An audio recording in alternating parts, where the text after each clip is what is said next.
Ненормалници, само преди да започнем новото видео, искам отново да споменам нашите партньори на този канал InBet. Ако искате мега добрите бонусчета и 150 безплатни въртки на играта, 20 супер ход, може да видите първият линк долу в описанието, като по този начин, ако си направите регистрация, помагате супер много на мен и на развитието на канала ми. В полето партньорски код може да сложите код INCRATE, за да може точно да се здобиете с тези 150 безплатни въртки на играта, 20 супер ход, като естествено помагате супер много за развитието на канала. Другото, което има безплатно дневно колело, така че дори без депозит имате бонусите, които може да вземете от това дневно колело.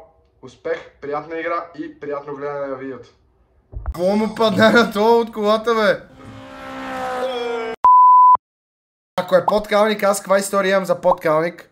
На работа съм, първата ми работа в живота на 15, ако не се лъжи. Лятото беше, бачках на автомивка.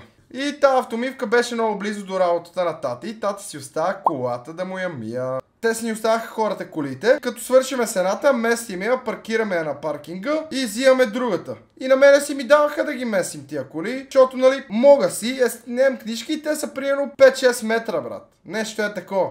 Да, ама на другите хора, нали, си месех колите само от паркинга до местото за миене, миех колата и си ми я връщах на паркинга. Обаче тати си оставя колата да му я мия и всичко точно. И чакаме други клиенти, защото примерно ние работахме тогава до 6, то към 3-3.30 бехме измили всички коли, които ни беха оставили и чакахме да дойде някой друг. И аз, тапанара на 14-15 години, скучно ми е, какво да правим и се сещам. Тате си оставил колата на паркинга, ключовете са в мене.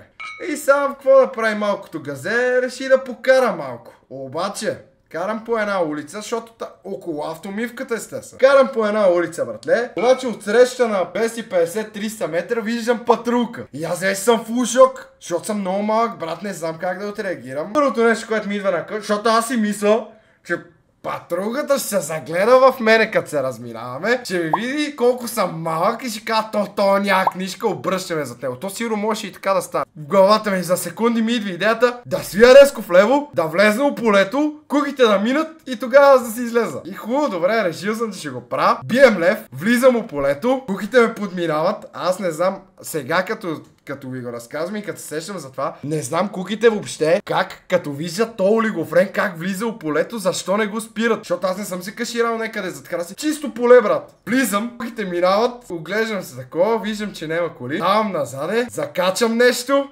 Майката е бах на подкалник на все живо. И, умник аз. Откачам подкалник, кори, мори, всичко.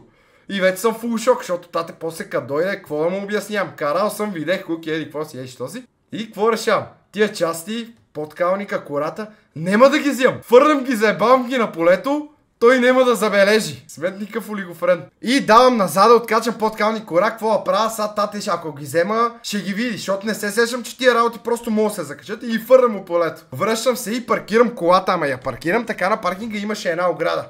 Я паркирам така, в смисъл муцуната е на милиметър, на буквално милиметър от оградата, за да не може да я види. Тата идва, първото нещо, което ме пита, колата що е толкова близко, нещо си направил, я да видя, поглежда. Лошо му стана, не знам тогава как не ме нашамари. Викане, кресъци, защото автомивката беше в Бенковски. До Люлин, докато се прибрахме, направо ми експлодира главата, брат. Тате беше бесен. Та ходихме до полето, връщахме се да взимаме подкалника и кората. Извод. Не правете глупости или ако ги правите, кажете на по-компетентен човек от вас, защото може да си спестиме едно разкарване до полето да взимаме подкалник и кора. И другото, което е добре, че си беха там, че ако беха гепени, тогава тата ще ме направи на нищо, брат.